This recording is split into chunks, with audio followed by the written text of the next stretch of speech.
Hello friends, welcome to angel maths competition. तो friends, आज की वीडियो स्टार्ट करेंगे बहुत ही ज़बरदस्त और ख़तरनाक तरीके से। तो आइए देखिए आज की वीडियो का मॉक टेस्ट 7। तो आज की वीडियो का मॉक टेस्ट 7 है। तो इस मॉक टेस्ट में ज़बरदस्त क्वेश्चनों का सॉल्यूशन आपको देखने को मिलेगा। तो फ्रेंड्स आइए स्टार्ट करते हैं। यूपी पुलिस 2023 एक महाप्रचंड बैच आपके सामने स्टार्ट हो रहा है और इसके मैंने 7 मॉक टेस्ट करा दिए हैं। तो फ्रेंड्स देखिए, बहुत ही जबरदस्त तरीके से क्वेश्चन का सॉल्यूशन आपको मिलेगा। देखिए, एक भूखंड की लंबाई तथा चौड़ाई, जैसे कि मैं आपको बताता हूं क्वेश्चन की लैंग्वेज और टैग से ही क्वेश्चन हल होगा। तो एक भूखंड की लंबाई तथा चौड़ाई 3:2 के अनुपात में है। देखिए, लंबाई चौड़ाई 3:2 के अनुपात में है। यदि इसकी चौड़ाई लंबाई से 40 मीटर कम है, देखिए चौड़ाई कितनी कम दी यहाँ पे अंकों में, 40 मीटर कम, और रेशो में कितनी कम है लंबाई से चौड़ाई। यह चौड़ाई है और यह लंबाई है, तो यह चौड़ाई कम है लंबाई से 1 रेशो कम। तो कम से कम को मैंने काटा, 1 से 40 को 40 बार काटा। अब पूछा है भूखंड का परिमाप। तो भूखंड का परिमाप होता है चारों ओर की माप, और वह आयताकार है तो इसमें 2 भुजा लंबी होगी, 2 भुजा चौड़ी होती है। उन सभी को जोड़ लीजिए, परिमाप होता है ये वाली ये रही है। तो 3 और 2 5, 5 का दुगुना कर दीजिए 10 हो जाता है, तो वो परिमाप कहलाता है। तो देखिए 40 की 10 में गुणा करेंगे, पेरीमीटर आ जाता है। 40 की 10 में गुणा करेंगे, 10 क्या आया हमारा परिमाप रेशो वाला, देख लीजिए 3 यहाँ पर 3 यहाँ पर 2 और 2, 3 2 5 और 3 8 और 2 10, ये आ गया 10। तो बस फिनिश हो गया। तो भूखंड का परिमाप है 40-400 मीटर, और यही हमारे क्वेश्चन का आंसर बनता है 400 मीटर। देखते हैं ऑप्शन सी हमारे क्वेश्चन का आंसर है। अब देखिए फ्रेंड, नेक्स्ट क्वेश्चन भी क्वेश्चन की लैंग्वेज से देखो। किसी आयत की लंबाई में 60% की वृद्धि कर दी। अगर उसकी लंबाई 100 थी, 60 की वृद्धि होने पर 160। इसको छोटा इसलिए लिखेंगे क्योंकि कैलकुलेशन करने में हमें आसानी होती है, इसलिए इसे छोटे रेशो में कन्वर्ट करेंगे। 20 पंजे 100, 20 अठे 160, ऐसे करेंगे। अब पूछा है कि इसकी चौड़ाई में कितने % की कमी करनी होगी कि इसका क्षेत्रफल में कोई कमी ना हो, यानी कि परिवर्तन ना हो। तो देखिए यहाँ से इसे पहले वाली कंडीशन पर ही आना, तभी तो ये माना जाएगा कि क्षेत्रफल में कोई कमी नहीं होगी। तो 8 से 5 पर आने के लिए कितना कम करना पड़ेगा, 8 से 5 पर आने के लिए 3। तो अब यहाँ पर हम देखते हैं कि क्षेत्रफल में कोई कमी ना हो, तो उसकी चौड़ाई कम करनी पड़ेगी। कितना %? जैसे कि आप जानते हो 1/8 होता है 12.5%, और जैसे मैं 3 गुणा करूँगा 3/8, तो 3 गुणा ये भी हो जाएगा 37.5%। तो हम यहाँ पर लिख सकते हैं 37.5%। ये हमारे डायरेक्ट आंसर निकल गए हैं। तो यही हमारे क्वेश्चन का आंसर है, ऑप्शन ए 37.5%। बहुत ही लाजवाब और खतरनाक सॉल्यूशन। क्वेश्चन नंबर 3 देखिए, क्वेश्चन नंबर 3 बहुत ही बेस्ट और सुपर क्वेश्चन आपके सामने। पानी की टंकी का 3/4 भाग भरा हुआ है। देखिए 3/4 भाग भरा हुआ है। इसमें से यदि 21 लीटर पानी निकाल दिया जाए, इसमें से 21 लीटर पानी निकाल दिया जाए तो टंकी का 2/5 भाग भरा रहता है। 2/5 भाग। तो टंकी की अक्षमता बताओ। बहुत ही आसान, ये 21 लीटर माइनस का इधर जाएगा, प्लस का हो जाएगा, और ये फ्रैक्शन एक साइड में आ जाएगी। 3/4 माइनस 2/5 बराबर इधर आ जाएगा 21। देखिए कितना आसान, बिल्कुल।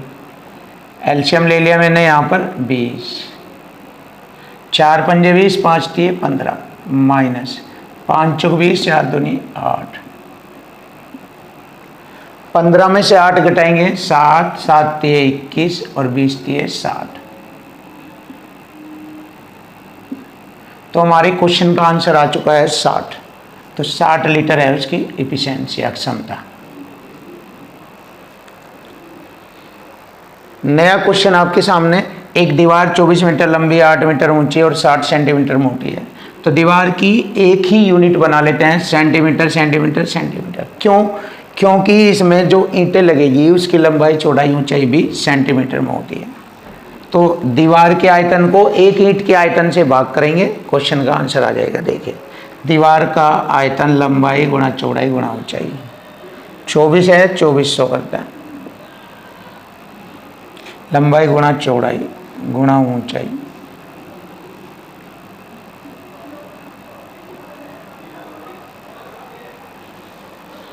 देखिए लंबाई चौड़ाई ऊंचाई है सेंटीमीटर में आ गई और ये आयतन बन गया लंबाई चौड़ाई ऊंचाई।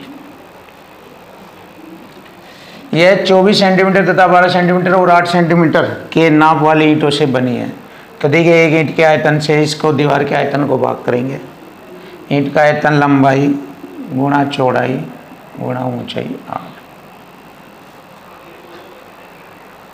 इस दीवार के आयतन का 10% भाग रेत तथा सीमेंट का बना है, 10%, बाकी 90 में रेत और ईंट लगेगी।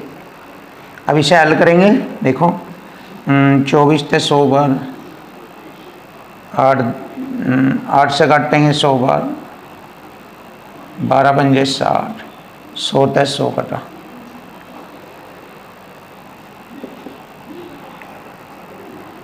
5 के 5 नम 45, 1 2 3, तो 45,000 हमारे क्वेश्चन का आंसर बनता है, ऑप्शन बी।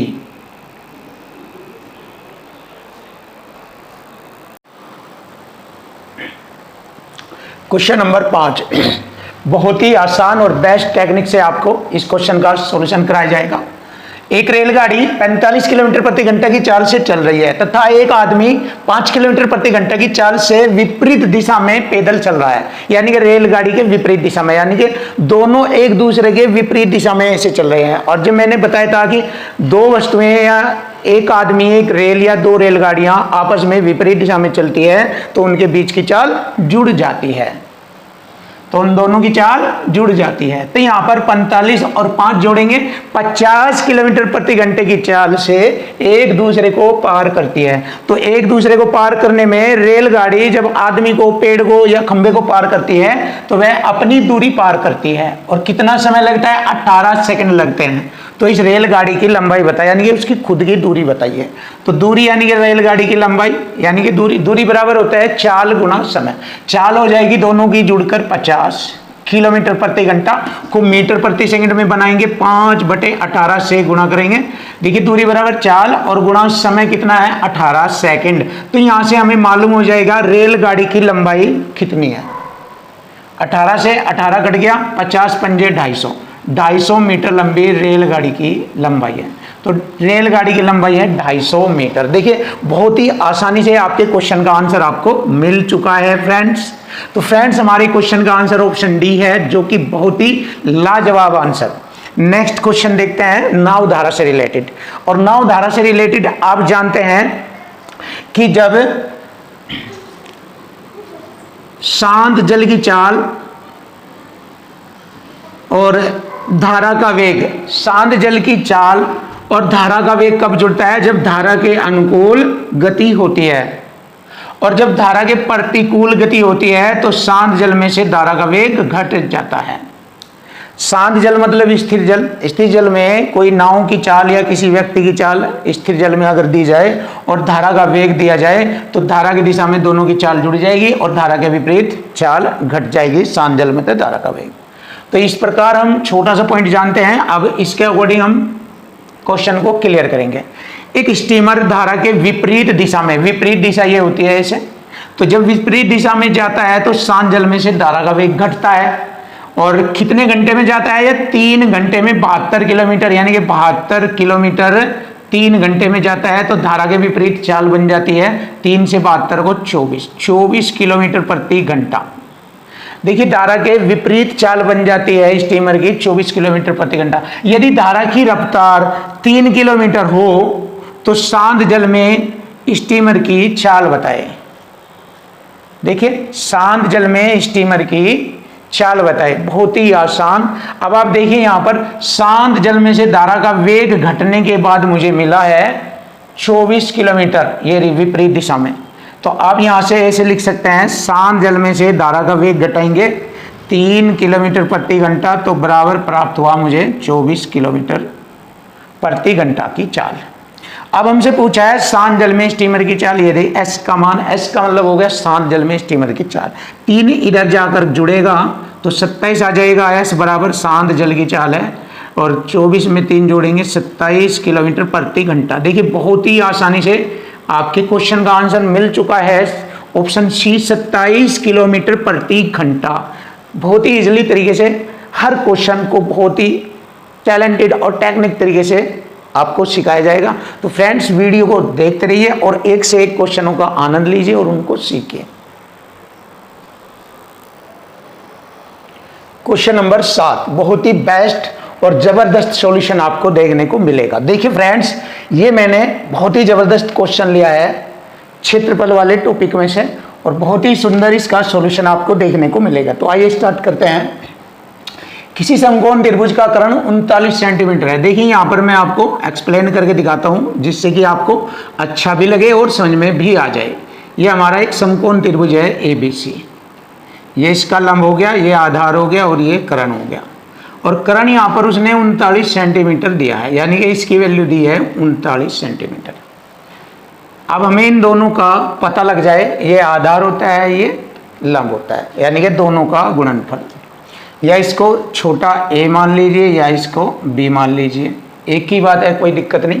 दोनों का गुणनफल आएगा तो इसको ऐसे भी मान सकते हैं बहुत सिंपल तरीके से। समकोण त्रिभुज का क्षेत्रफल होता है 1/2 आधार गुणा लंब, ये आधार ये लंब, ऐसे ऐसे इसको समझते हैं कि ये समकोण त्रिभुज का क्षेत्रफल होता है 1/2 आधार गुणा लंब।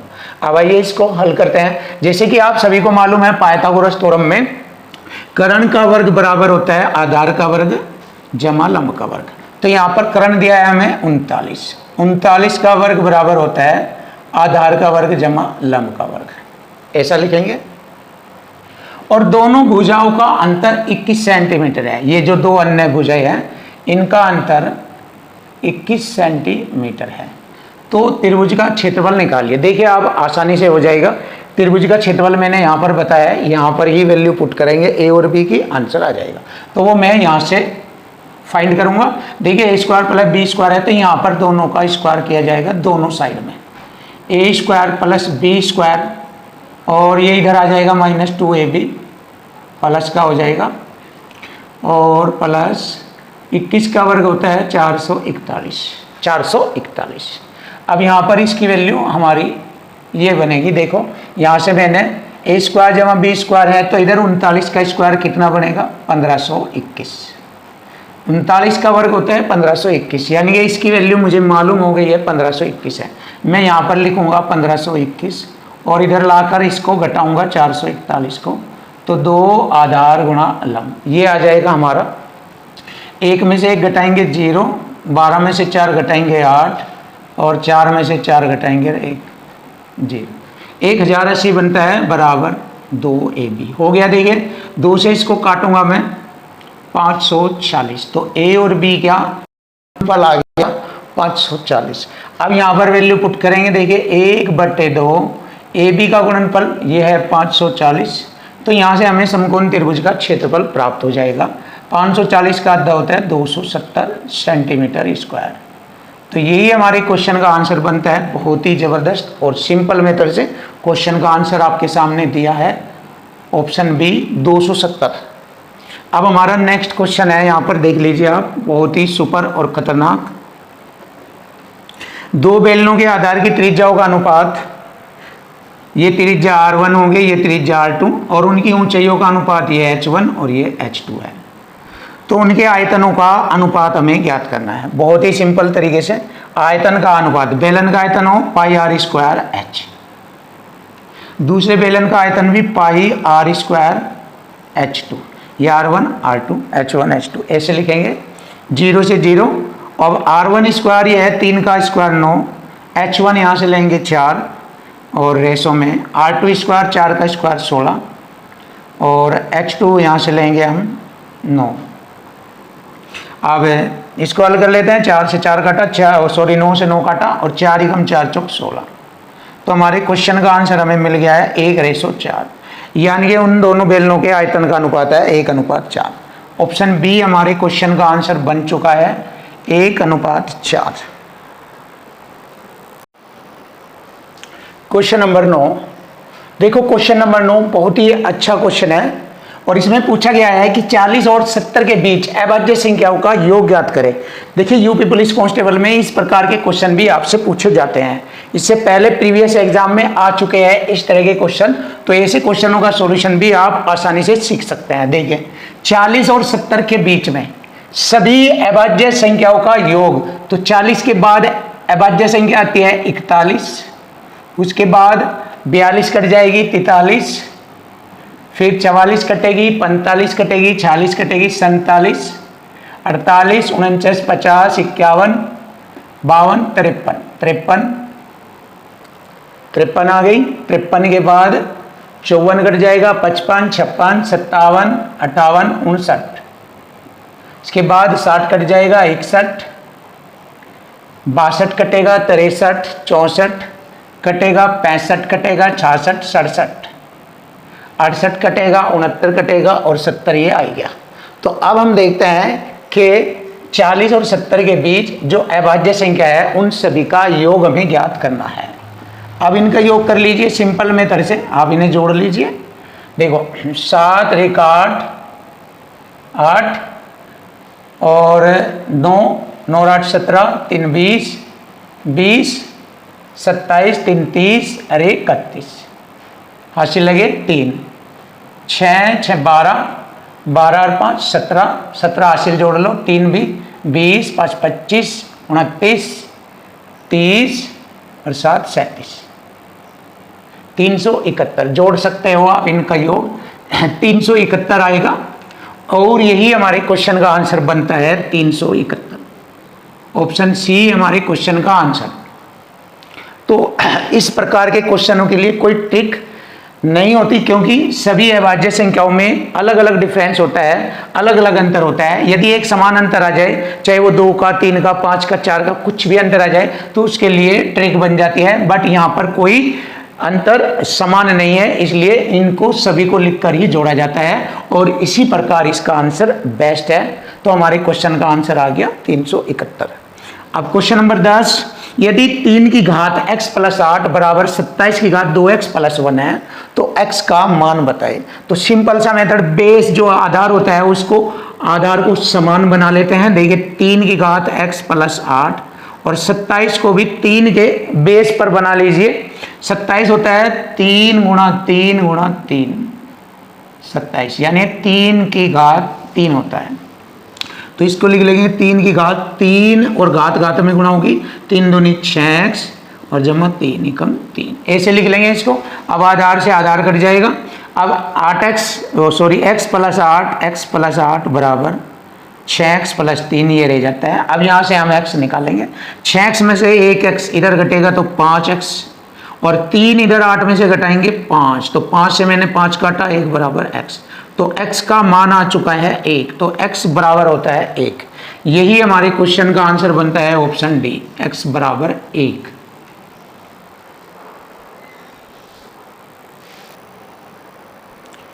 क्वेश्चन नंबर 11, देखिए क्वेश्चन नंबर 11 सुपर क्वेश्चन है और इसको बहुत ही इजी और टेक्निकल तरीके से आपको बताया जाएगा। तो फ्रेंड्स देखिए कैसे इसका सॉल्यूशन आसान बनता है। दो संख्याओं का लेस है 864 है यानी कि एलसीएम, और उनका एचसीएफ 144 है। यदि उनमें एक संख्या 288 है तो दूसरी संख्या बताओ। तो देखो इसे करने के 2-3 मेथड है और सबसे अच्छा मेथड मैं आपको बताऊंगा। एक मेथड इसका फॉर्मूला बेस है, जैसे पहली संख्या गुणा दूसरी संख्या बराबर लेस है गुणा मैस है। एक फॉर्मूला बेस तो ये मेथड है, पहली संख्या गुणा दूसरी बराबर एचसीएफ गुणा एलसीएम। इससे आपके क्वेश्चन का आंसर हो जाएगा। देखिए पहली संख्या 288 गुणा दूसरी पूछी है, एचसीएफ 144 है, गुणा एलसीएम दिया है 864। आप इस मेथड से कर सकते हो। एक मेथड तो ये है 144 दूनी 288 और 2 से इसको काटेंगे 2 चौकाट 2 3 6 2 दूनी 4, तो दूसरी संख्या आ चुकी है 432। एक मेथड तो आपका ये है, आप ऐसे कर सकते हैं। या दूसरा मेथड मैं आपको बता रहा हूं, बहुत ही अच्छा है, इससे भी आसान। देखो जैसे कि मैं आपको बताता हूं कि एलसीएम वाली संख्या एचसीएफ से पूरा पूरा डिवाइड हो जाती है, हमेशा भाग होती है, पूरी कट जाती है। 144 छिक्का होता है ये, 14 छिक 84 और 4 छिक 24, 6 बार कटता है ये। देखो 6 बार काटा मैंने। अब इसके 2 फैक्टर करेंगे, 3 दूनी 6, ये करें हमने। इन दोनों फैक्टरों में एचसीएफ की गुणा करेंगे, हमारी दोनों संख्याएं आ जाएगी। 144 की यहाँ गुणा करेंगे, 144 की यहाँ, 144 के आ गया। देखो 3 चौक 12, हासिल 1, 14 तिये 42 और 1 43। एक संख्या तो यह आ गई आपकी, और दूसरी संख्या यह आ गई 144 दूनी 288। तो आप इसको ऐसे भी पता कर सकते हो। देखो एक संख्या 288, दूसरी संख्या 432, ये रहा हमारे क्वेश्चन का आंसर। तो आप इसको ऐसे कर लीजिए, चाहे आप इसको ऐसे कर लीजिए, मर्जी है आपकी। बहुत अच्छा मेथड है ये वाला, और इसी से मैं एचसीएफ एलसीएम के अधिकतर क्वेश्चन इसी मेथड से कराता हूँ।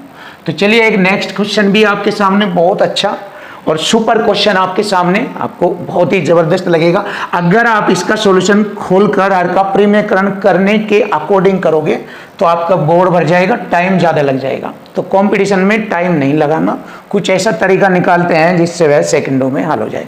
तो इस प्रकार के जितने भी इस लेवल के क्वेश्चन आपको देखने को मिलेंगे, जब यहाँ पर दोनों संख्याओं में 2 का अंतर हो, 5 3 में 2 का अंतर, 5 3 में 2 का अंतर, बीच में प्लस हो, इस प्रकार के सभी क्वेश्चन आप सोल्व कर सकते हैं। जैसे उदाहरण दे रहा हूं मैं यहाँ पर, और अन्य इस टाइप के, जैसे मैंने 7 + √5 ऐसे लिया, 7 रूट में -√5 प्लस, इस तरह भी। और यहाँ पर लेता हूँ √7 - √5, √7 + √5।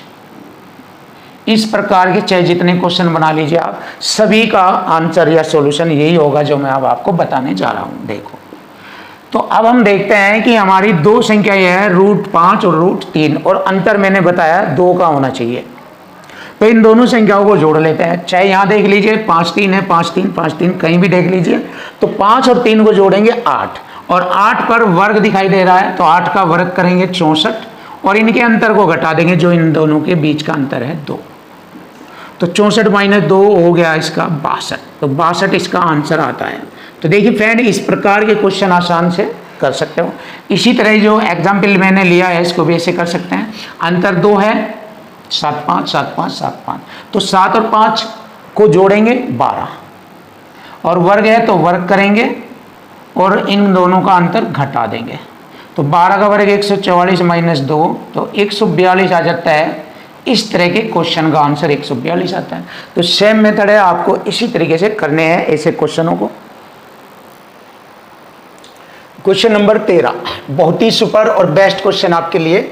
यदि किसी संख्या का 20% 120 है, देखिए 20% के बराबर बताया है 120, तो जैसे मैं इससे इसको डिवाइड करूंगा तो इधर मेरी संख्या आ जाएगी। अब पूछा है कि उसी संख्या का 120%, उसी का 120% ज्ञात करेंगे। तो क्वेश्चन का आंसर आ जाएगा 20 × 120 और 12 × 72, 12 × 72 1 0 ये लगेगी। तो उसी संख्या का 120% होता है 720। क्वेश्चन का आंसर फिनिश हो चुका है ऑप्शन डी में। देखिए ऑप्शन डी में हमारे क्वेश्चन का आंसर है।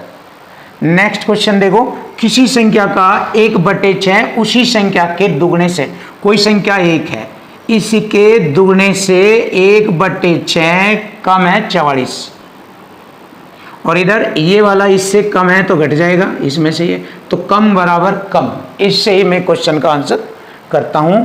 अब देख लीजिए, इसको हल कर लीजिए। और पूछा है उस संख्या का 70%, तो 70% निकालेंगे।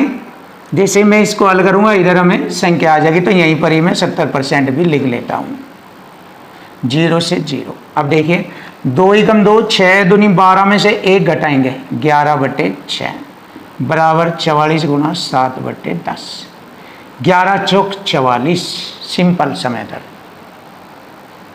अब देखिए इसको हल कर लीजिए, 6 की गुणा जाएगी, 6 चौक 24 7 168, 10 से भाग देंगे, 1 अंक छोड़कर दशमलव लगेगा। तो क्वेश्चन का आंसर बन गया 16.8। तो वह संख्या है 16.8, ऑप्शन ए। तो ऑप्शन ए है हमारे क्वेश्चन का आंसर 16.8। बहुत ही जबरदस्त और बेस्ट आंसर है। क्वेश्चन नंबर 15, बहुत ही सुपर बेस्ट क्वेश्चन आपके सामने। एक फल विक्रेता आम 9 रुपए प्रति किलोग्राम बेचता है, तब उसे 20% आनी होती है। देखिए, जैसे ही 9 रुपए प्रति किलोग्राम बेचता है तो 20 की आनी होती है, इसका मतलब 80% में बेचता है इसको। 5% लाभ कमाने के लिए, अब उसको 5% लाभ कमाना 100 में जोड़कर लिखेंगे। जैसे यहाँ 20% घटाकर लिखा है 80, तो लाभ को 100 में जोड़कर और हानि को 100 में से घटाकर लिखते हैं। तो उसे 1 किलोग्राम आम किस दर से बेचना होगा। बस यहाँ से हल हो जाएगा। प्रतिशत से प्रतिशत काटा, 5 से 21 बार और 5 से 16 बार।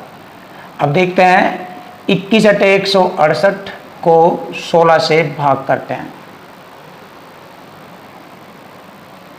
तो सिंपल सा है,